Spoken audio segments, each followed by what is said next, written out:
En daar is ze dan. De actievierders van Greenpeace doggen dat zij voorkomen. Well done, well done. Great. Uiteindelijk maakt je fjouwers aan de klimmers haar een vast om deze kolos. De kustwacht komt erbij en leidt alles vast, want dit mij net. Het klopt dat je eigenlijk niet zomaar op een boorplatform mag hangen, dat je dat niet zomaar mag beklimmen.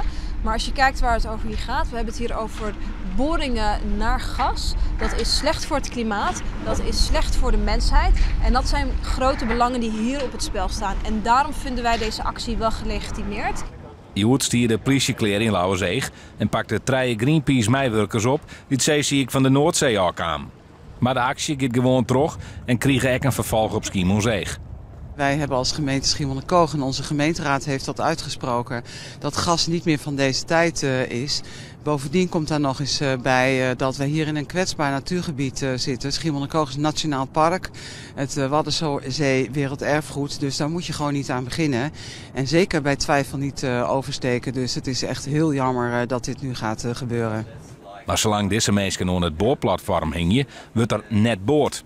Neffens minister Wiebes van Economische Zaken is het net nodig om noord te hebben hoe de proefboringsboppen Schiermonnikoog. Je zag er kwalijk wat van.